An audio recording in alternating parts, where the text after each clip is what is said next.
ಕೆಲವು ಸತ್ಯವಾದ ವಿಚಾರಗಳು ಹುಟ್ಟೋದಕ್ಕೆ ಮುಂಚೆನೆ ಸತ್ತ ಸಮಾಧಿ ಸೇರ್ತವೆ. ಆದರೆ ನೀವು ಅದನ್ನ ಜೀವಂತವಾಗಿ ಇಡೋದಕ್ಕೆ ಬಂದಿದ್ದೀರಲ್ಲ, ಅದಕ್ಕಾದ್ರೂ ನಾನು ಸತ್ಯ ಹೇಳ್ತೀನಿ. ಹೇಳಿ, ದಯವಿಟ್ಟು ಹೇಳಿ. ನೋಡಮ್ಮ, ನೀವು ತಿಳ್ಕೊಂಡಿರೋ ಹಾಗೆ ನಿಮ್ಮ ಅತ್ತೆ ಮಾವ ಇದ್ದಾರಲ್ಲ, ಅವರು ಊರ್ಮಿಳಾ,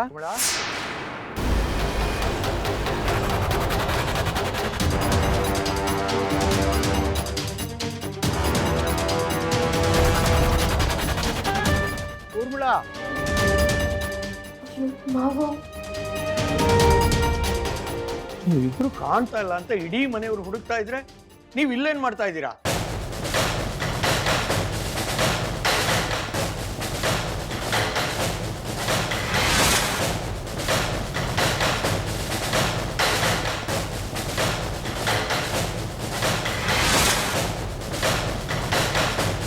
ಮೊದಲು ನೀವಿಬ್ರು ಮನೆಗೆ ನಡೀರಿ. ಪರವಾಗಿಲ್ಲ ಹೊರಡ್ರವ. ಒಂದು ಅವಕಾಶ ಕಳ್ಕೊಂಡ್ರೇನಂತೆ, ಮತ್ತೆ ಸಿಗಕ್ಕಿಲ್ವಾ?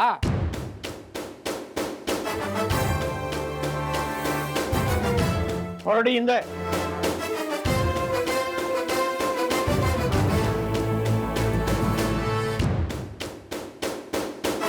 ಬರೋದು ಬಂದೆ ಯಜಮಾನ. 5 ನಿಮಿಷ ತಡವಾಗಿ ಬಂದಿದ್ರೆ ನಿನ್ನ ರಾಜ್ಯ ಬಂಡವಾಳ ಬಯಲಾಗಿರೋದು. ಮಾತಾಡಬೇಡ. ಇವತ್ತು ನಾನು ಬಂದೆ, ನಿನ್ನ ಪ್ರಾಣ ಉಳಿತು. ಅದೇ ನನ್ನ ಮಕ್ಕಳೇನಾದ್ರೂ ಬಂದಿದ್ದಿದ್ರೆ ಏನಾಗ್ತಿತ್ತು ಅನ್ನೋ ಕಲ್ಪನೆ ಕೂಡ ನಿನಗಿಲ್ಲ. ಮುಂದೆಯಿಂದ ಸಣ್ಣ ತಪ್ಪು ಮಾಡಬೇಡ. ಆಯ್ತು ಬಿಡಿ, ಮುಂದಕ್ಕೆ ದೊಡ್ಡ ತಪ್ಪೆ ಮಾಡುವ.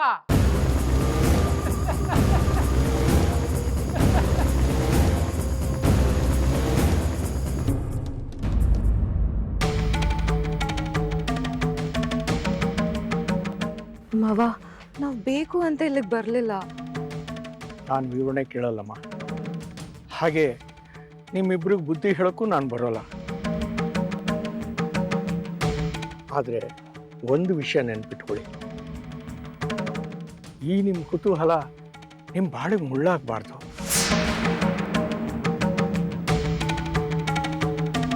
ನಿಮ್ಮ ಸಂಸಾರನ ನೀವೇ ನಿಮ್ಮ ಕೈಯಾರ ಹಾಳು ಮಾಡ್ಕೋಬೇಡಿ. ನೋಡಿ, ಇಲ್ಲಿಗೆ ಬಂದಿರೋ ವಿಷಯನ ಯಾರ ಹತ್ರ ಮಾತಾಡಬೇಡಿ.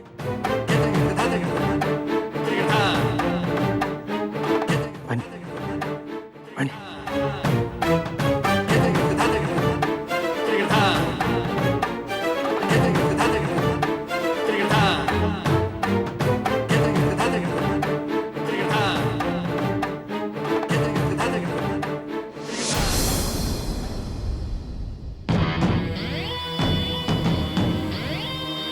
ನಾವೀ ಊರಿಗೆ ಬರಬಾರ್ದಾಗಿತ್ತು, ಬಂದ್ಬಿಟ್ವಿ. ಇಲ್ಲಿರೋ ಒಂದೊಂದು ಕ್ಷಣದೂ ನನಗೆ ಕತ್ತಿಗಿಸ್ಕೊಳಕ್ಕಾಗ್ತಾ ಇದೆ. ಯಾಕೆ ಹಾಗನ್ಕೋತೀಯ? ಸಮಸ್ಯೆ ಇಲ್ಲದೆ ಇರೋ ಊರು ಮನುಷ್ಯ ಎಲ್ಲೂ ಸಿಗಲ್ವ. ಹಬ್ಬ ಮುಗಿಲಿ, ಹೊರಟ್ಬಿಡೋಣ. ಈಗ ನೆಮ್ಮದಿಯಾಗಿ ಮಲಗು. ನಿದ್ದೆ ಕೆಡ್ಸೋ ಊರಿದು, ನೆಮ್ಮದಿಯಾಗಿ ಮಲ್ಗೋದೆಲ್ಲಿಂದ ಬಂತು? ಹೊರಗಡೆಪ್ಪ. ಯಾವನದು ದುರಹಂಕಾರಿ ನನ್ನ ಹೆಸರನ್ನು ಅಷ್ಟು ಜೋರಾಗಿ ಕರೀತಾ ಇರೋದು? ಬಾ ನೋಡೋಣ.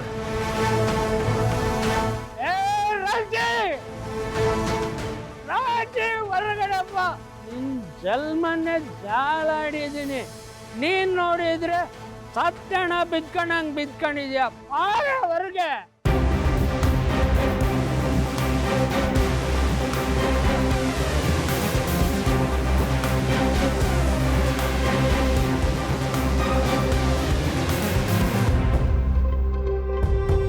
ಪರವಾಗಿಲ್ವೇ? ನಾನು ಒಬ್ಬಳನ್ನ ಕರೆದ್ರೆ ಎಲ್ಲರೂ ದಂಡೆ ಎತ್ಕೊಂಡು ಯುದ್ಧಕ್ಕೆ ಬಂದಂಗೆ ಬಂದಿದ್ದೀರಾ?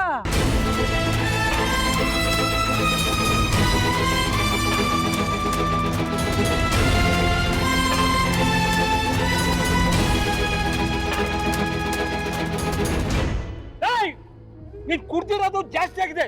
ಕಪ್ಪಾಳೆ ಬರ್ತೀನಿ ನೋಡು. ಬಾಯಿ ಮುಚ್ಕೊಂಡು ಮನೆಗೆ ಹೋಗೋ. ಮನೆಗೆ ಹೋದ್ರೆ ಸ್ಮಶಾನಕ್ಕೆ ಹೋದಂಗೆ ಆಗ್ತೈತೆ ಯಜಮಾನ.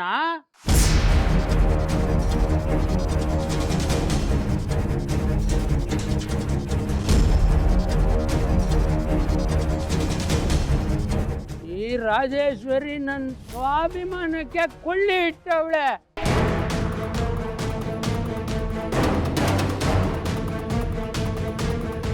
ಬಿಡ್ತೀನ ನಾನು? ಜಾತಕ ಪಕ್ಷಿ ಥರ ಇವಳು ಮರ್ಯಾದೆ ಕಳೆಯೋದಕ್ಕೆ ಕಾಯ್ತಾ ಇದ್ದೇನೆ.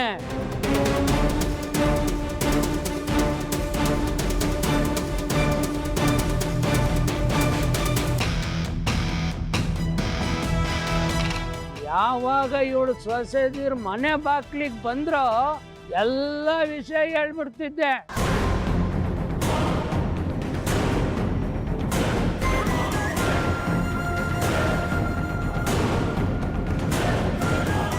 ಆದರೆ ಸೂರಪ್ಪ ಬಂದು ಎಲ್ಲ ಹಾಳು ಮಾಡಿಬಿಟ್ಟ.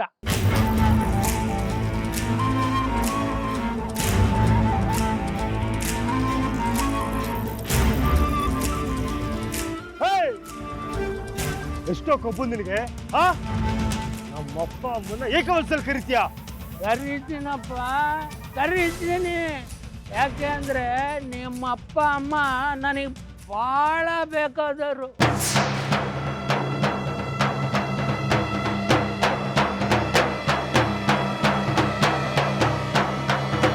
ನಿಂತ ಜಾಗದಲ್ಲೇ ಹೂತಾಕ್ಬಿಡ್ತೇನೆ.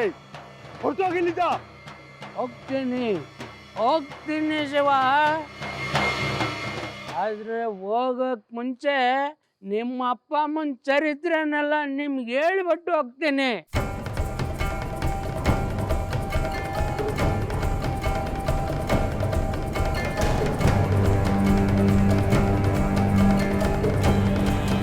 ಅದಕ್ಕೆ ನನಗೊಂದು ಅವಕಾಶ ಕೊಡ್ತೀಯಾ?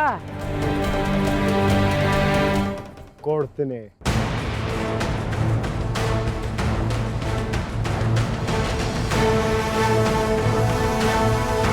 ಅದೇನ್ ಬೊಗಳ್ತೀಯೋ ಬೊಗಳ್ಬಿಡು. ನಮಗೂ ಗೊತ್ತಿಲ್ದಿರೋ ನಮ್ಮಪ್ಪ ಅಮ್ಮನ ಚರಿತ್ರೆ ನಿನಗೇನ್ ಗೊತ್ತಿದ್ಯೋ ಅದು ನಮಗೂ ಗೊತ್ತಾಗ್ಲಿ.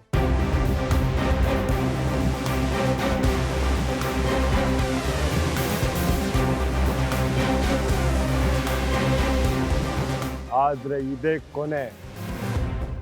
ಒಂದು ಸಲ ಬೊಗಳ್ದ್ಮೇಲೆ ಮತ್ತೆ ನಮ್ಮ ತಂಟೆಗೆ ಬಂದ್ಯೋ ಮಾತಾಡಲ್ಲ, ಕೊಂದು ಬಿಡ್ತೀನಿ. ವಿಷಯ ಕೇಳಿದ ಮೇಲೆ ನೀವೇ ನನ್ನಿಂದ ಬರ್ತೀರ ಶಿವ, ನಾನು ಯಾಕೆ ನಿಮ್ಮಿಂದ ಬರಲಿ?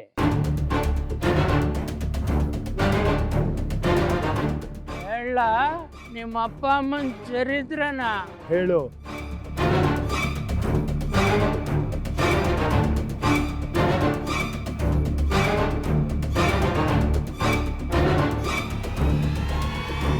ಸಾಮ್ರಾಟ್, ಬೇಡ ಮಗ್ನೆ, ಇವನ್ ಮಾತು ಕೇಳೋ ಕರ್ಮ ನಮ್ಗೆ ಯಾಕೆ? ಮೊದ್ಲೇ ಕುಡ್ದು ಬಂದಿದ್ದಾನವನು. ಅವನ್ನ ಇಲ್ಲಿಂದ ಕಳಿಸು ನೀನು. ನೀ ಸುಮ್ಮನೆ ರೀ. ಇವನೇನ್ ಬೊಗಳ್ತಾನೋ ಬೊಗಳ್ಳಿ. ಸಾಮ್ರಾಟ್, ಇಂಥವ್ರ ಬಗ್ಗೆ ನಿನಗೆ ಗೊತ್ತಿಲ್ಲ ಕಣೋ. ಗೊತ್ತು ಮಾಡ್ಕೊಳ್ಳೋಣ ಬಿಡಿಮಾ. ಹೇಳಿ ಅವನು. ಹೌದಮ್ಮ, ಅದ್ ಏನ್ ಹೇಳ್ತಾನೋ ಹೇಳಿ ತೊಲಗ್ಲಿ ಬಿಡಿ. ಹಾಗಲ್ಲ ರಣ, ನನ್ ಮಾತು ಕೇಳ್ರಿ. ಅಮ್ಮ ನೀವು ಸುಮ್ಮನೆ ರೀ ಮಾ. ಏಯ್, ಅದೇನ್ ಹೇಳ್ತೀಯೋ ಹೇಳಿ ಸಾಯಿ. ಹೇಳ್ತೀನಿ ಶಿವ, ಹೇಳ್ತೀನಿ. ನೀವು ತಿಳ್ಕೊಂಡಂಗೆ ನಿಮ್ಮ ಅಪ್ಪ ಅಮ್ಮ ಒಳ್ಳೆಯವರಲ್ಲ.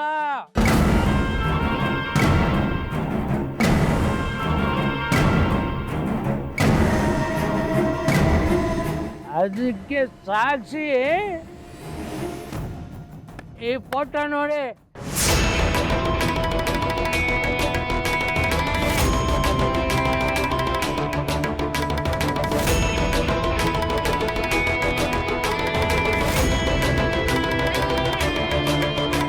ಬೇಡ ಬೇಡ ಬೇಡ ಬೇಡ, ಹೇಳ್ಬೇಡ.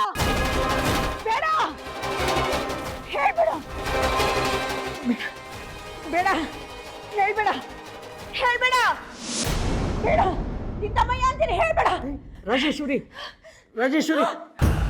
ಯಾಕೆ ಕೆಟ್ಟ ಕನಸ್ಕಂಡ್ಯಾ? ಅದು ಅದು ಆ ಪಾಪಿ. ಮಾ ಏನಾಯ್ತಮ್ಮ? ಸಾಮ್ರಾಟ್, ನಿನಗಾಕ ಕಿರ್ಚ್ಕೊಂಡ್ರಿ? ಸಾಮ್ರಾಟ್, ಕೆಟ್ಟ ಕನ್ಸು ಬಿತ್ತು ಕಣೋ. ಕೆಟ್ಟ ಬಿದ್ರೆ ಯಾರಾದ್ರೂ ಎದುರ್ಕೊಳ್ತಾರಣ್ಣಮ್ಮ. ನೀನೇ ಯಾವಾಗ್ಲೂ ಹೇಳ್ತಿರ್ತೀಯ ಕನ್ಸುಗಳಿಗೆ ಬೆಲೆ ಕೊಡಬಾರ್ದು, ಅದ್ಯಾವುದು ನಿಜ ಅಲ್ಲ ಅಂತ. ಈಗ ನೀನೇ. ಅಯ್ಯೋ, ಅದ್ ಬಿದ್ದ ಕನ್ಸು ಆಗಿತ್ತು ಕಣೋ.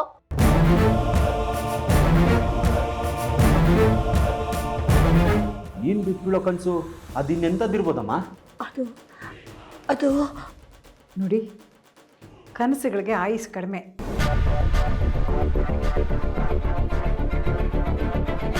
ಬಿದ್ದಿದ್ದ ಕನಸು ಏನು ಅಂತ ರಾಜೇಶ್ವರಿನ ಕೇಳಿದ್ರೆ ಅವಳಿಗೆ ನೆನಪಿರುತ್ತಾ? ಹೋಗಿ, ನೀವೆಲ್ಲ ಹೋಗಿ ಮಲಗಿ. ಅಜ್ಜಿ, ಅಮ್ಮ ಎಷ್ಟು ಡಿಸ್ಟರ್ಬ್ ಆಗಿದ್ದಾರೆ. ಅವರೊಬ್ಬರನ್ನೇ ಬಿಟ್ಟು ಹೇಗೆ ಹೋಗೋದು? ನಿಮ್ಮಮ್ಮ ಒಬ್ಬಳೇ ಎಲ್ಲಿದ್ದಾಳೋ? ಜೊತೆಲಿ ನಾನು ಇದ್ದೀನಲ್ಲ. ಅಮ್ಮ, ಬಿದ್ದಿದ್ದ ಕನಸು ಏನೇ ಇರಲಿ, ನೀವು ಆರಾಮಾಗಿ ಬಂದ್ಕೊಳ್ಳಿ. ಹ್ಞೂ.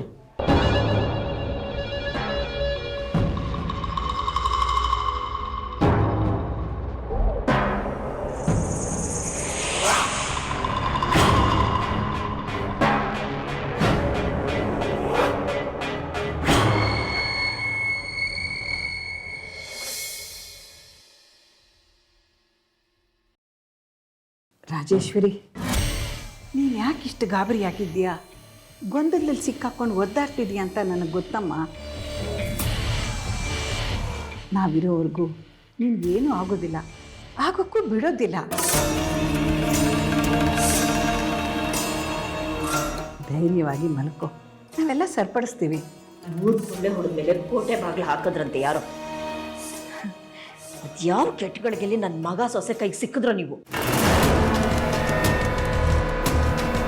ಅಲ್ಲಿಂದ ನನ್ನ ನೆಮ್ಮದಿ ಅನ್ನೋದು ಹಾಳಾಗೋಯ್ತು, ಖುಷಿ ಅನ್ನೋದು ಸತ್ತೋಯ್ತು. ಹಾಗೆಲ್ಲ ಅನ್ಕೋಬೇಡ, ಏನೂ ಆಗಿಲ್ಲ, ಏನು ಆಗೋದು ಇಲ್ಲ.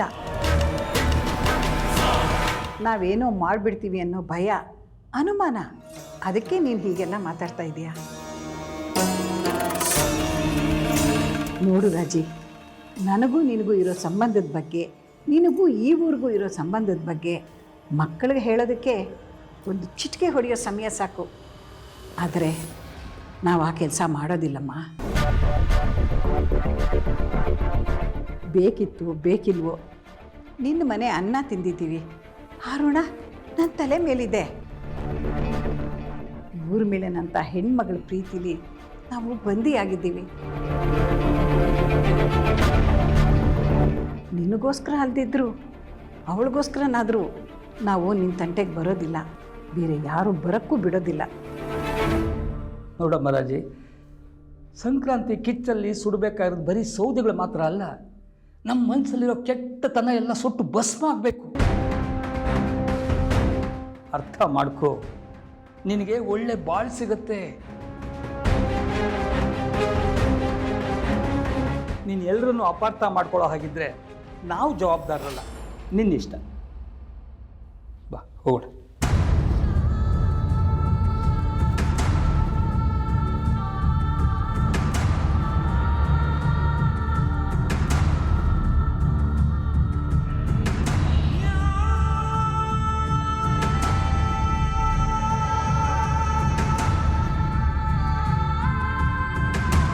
ರಾಜೇಶ್ವರಿ, ಕೆಟ್ಟವ್ರನ್ನ ಅನುಮಾನಿಸೋದ್ರಲ್ಲಿ ಅರ್ಥ ಇದೆ, ಆದರೆ ಕೆಟ್ಟವರು ಒಳ್ಳೆಯವ್ರನ್ನ ಅನುಮಾನಿಸಿದ್ರೆ ಏನು ಪ್ರಯೋಜನ ಹೇಳು? ಹೀಗೆ ರಾತ್ರಿ ಪೂರ್ತಿ ನಿದ್ದೆಗೆಡಬೇಕಾಗತ್ತೆ. ಸುಮ್ಮನೆ ಮಲಗು.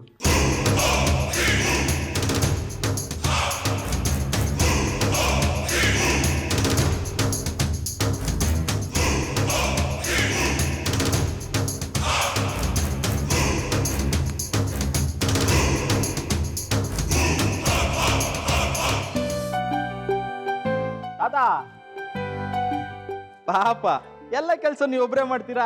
ಚಿಕ್ಕ ಪುಟ್ಟ ಕೆಲಸ ನಮಗೂ ಕೊಡಿ, ನಾವು ಮಾಡ್ತೀವಿ. ನೀನೇನಪ್ಪ ಮಾಡ್ತೀಯಾ? ಏನ್ ಮಾಡ್ತೀನಿ ಅಂತ ಕೇಳ್ತಿರಲ್ಲ ತಾತ. ಹಬ್ಬಕ್ಕೆ ನಮ್ಮ ಮನೇಲಿ A to Z ಡೆಕೋರೇಷನ್ ನಾನು ಒಬ್ಬನೇ ಮಾಡೋದು ಗೊತ್ತಾ? ನೀನು ಒಬ್ಬನೇ ಮಾಡೋದಾ? ಸದ್ಯಕ್ಕೆ ಈ ಹೂ ತೋರಣ ಕೊಡಿ, ನಾನ್ ಕಟ್ತೀನಿ. ತಗೊಳಪ್ಪ, ಕಟ್. ಹುಷಾರು.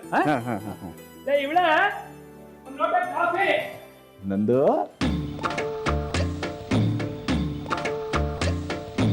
ರೀ, ಏನ್ರಿ ನಿಮ್ ತಲಹಟೆ? ಮನೇಲಿ ಎಲ್ರು ಇರೋವಾಗ ಯಾಕೆ ಕೈ ಇಟ್ಕೊಂಡು ಎಳಿತಿದ್ದೀರಾ?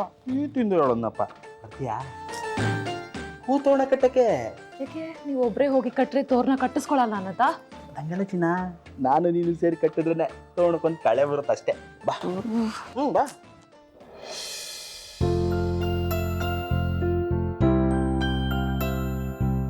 ಅಜ್ಜಿ,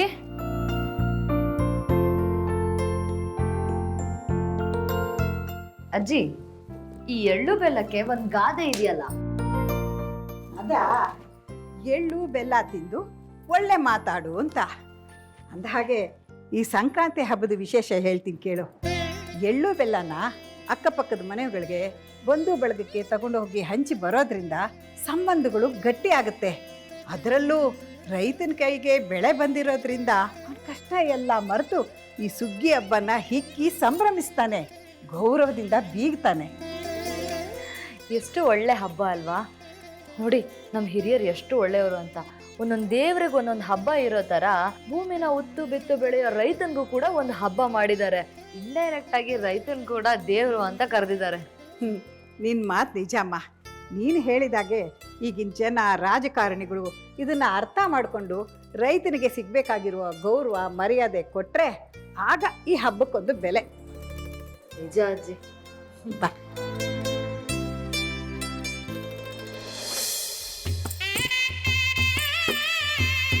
ಇವಳನ್ನ ಕರ್ಕೊಬಂದು ತೋರಣ ಕಟ್ಸೋಣ ಅಂತಂದರೆ ಹೈಟ್ ಕಮ್ಮಿ ಇದೆಯಲ್ಲ, ಇವಳಿಗೆ ಇಲ್ಲೇ ತೋರಣ ಕಟ್ಟು ಅಂತಂದರೆ ಈಸಿಯಾಗಿ ಕಟ್ಟಿಬಿಡ್ತಾಳೆ. ಅವತ್ತು ಸಾಮ್ರಾಟು ಊರ್ಮಿಳೆ ನೀತಿ ಸ್ಟೈಲಲ್ಲಿ ಎತ್ತನ ಅಂತ ಅಂದ್ಕೊಂಡ್ರೆ ಈ ಹೈಟ್ ಕಮ್ಮಿ ಇದೆ, ಏನು ಮಾಡೋದು? ಈ ಹೈಟ್ ಕರೆಕ್ಟಾಗಿದೆ. ಇವಳಿಗೆ ಓನಲ್ಲಿ ಕಟ್ಟು ಅಂತ ಹೇಳಿ ನಾನು ತೋರಣ ಕಟ್ಟು ಬಂದು ಸಾಮ್ರಾಟ್ ಎತ್ತಿದ್ನಲ್ಲ ಆ ಸ್ಟೈಲಲ್ಲಿ ಇವಳನ್ನ ಎತ್ಕೊತೀನಿ. ರೀ, ಏನ್ರಿ ಯೋಚನೆ ಮಾಡ್ತಿದ್ದೀರಾ? ಏನಿಲ್ಲ, ನಾನು ತೋರಣ ಕಟ್ತೀನಿ, ನೀನು ಹೂವನ ಅಲ್ಲಿ ಕಟ್ಬಿಡು.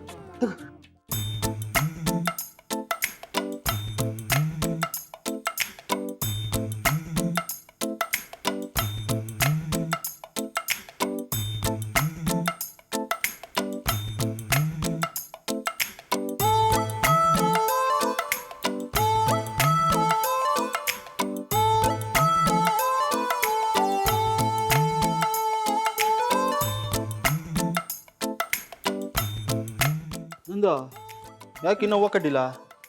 ನೋಡಿ, ಅದಷ್ಟು ಮೇಲಿದೆ, ನಾನು ಹೇಗೆ ಕಟ್ಟಕ್ಕಾಗುತ್ತೆ? ನೀವೇ ಕಟ್ಟಿ. ನಾನು ತೋರಣ ಕಟ್ಟಿದ್ದೀನಿ, ನೀನು ಹೂವು ಕಟ್ಟಬೇಕು, ಅದೇ ಚಂದ. ಕಟ್ಟು. ಆಯ್ತು, ಒಂದು ಸ್ಟೂಲ್ ತಗೊಂಬನ್ನಿ. ಸ್ಟೂಲ್ ಯಾಕೆ? ಅದ್ರ ಮೇಲೆ ಹತ್ತಿ ಕಟ್ಟೋದಕ್ಕೆ. ನಾನೇ ಇಲ್ವಾ, ನಾನೇ ನಿನಗೆ ಹೆಲ್ಪ್ ಮಾಡ್ತೀನಿ. ನೀವೇ ಹೆಲ್ಪ್ ಮಾಡ್ತೀರಾ? ಹೆಗಲ ಮೇಲೆ ಕೂರ್ಸ್ಕೊಳ್ತೀರಾ? ಅದೆಲ್ಲ ಮಜಾ ಇರಲ್ಲ. ಮತ್ತೆ ಈಗ ಏನ್ರಿ ಮಾಡ್ತಿದ್ದೀರಾ ನೀವು? ಹೆಲ್ಪ್ ಮಾಡ್ತಾ ಇದ್ದೀನಿ ಚಿನ್ನ, ನೀನು ಸುಮ್ಮನೆ ಮಾತಾಡ್ದು ಹೂವು ಕಟ್ಟು. ಇದಿರಲ್ಲ.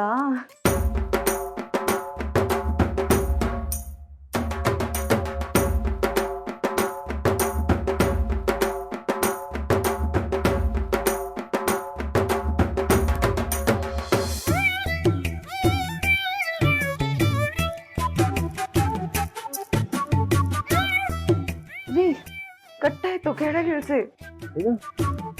ಕಟ್ಬಿಟ್ಯಾ? ಇನ್ನೂ ಸರಿಯಾಗಿ ಕಟ್ಟಿಲ್ಲ ಅನ್ಸುತ್ತೆ, ಒಂದ್ಸರಿ ಚೆಕ್ ಮಾಡು. ನೋಡ, ಅದಕ್ಕೆ ಹೂವನ್ನು ಕರೆಕ್ಟಾಗಿ ಕಟ್ಟಿದ್ದಾರೆ, ಮೊದಲು ಅವ್ರನ್ನ ಕೆಳಗಿಳಿಸಿ.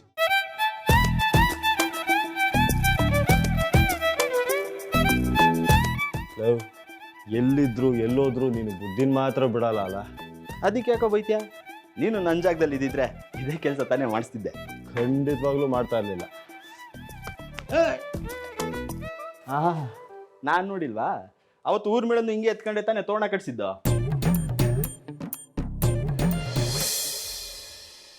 ಹಬ್ಬದಲ್ಲಿ ಮನೆ ಮುಂದೆ ದೊಡ್ಡದಾಗಿ ರಂಗೋಲಿ ಹಾಕಬೇಕು. ಆದರೆ ನನಗೆ ಅಷ್ಟು ದೊಡ್ಡ ರಂಗೋಲಿ ಹಾಕೋಕೆ ಬರೋದಿಲ್ಲ. ನೀವ್ಯಾರಾದರೂ ಹಾಕ್ತೀರಾ? ನನಗೆ ಗೊತ್ತು, ಆದರೆ ನನಗಿಂತ ಚೆನ್ನಾಗೆ ನನ್ನ ಮಗ ರಾಣ ಹಾಕ್ತಾನೆ.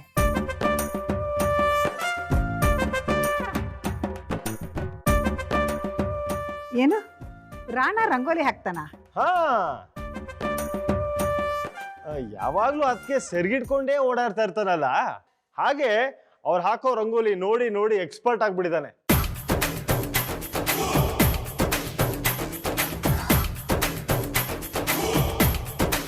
ಈ ಕೆಲಸ ಅವನು ಕೊಟ್ರೆ 100% ಮಾಡ್ತಾನೆ. ನೀವೆಲ್ಲ ಇಷ್ಟು ಹೇಳ್ತಾ ಇದ್ದೀರಾ ಅಂದಮೇಲೆ ರಾಣನೇ ರಂಗೋಲಿ ಹಾಕ್ಲಿ.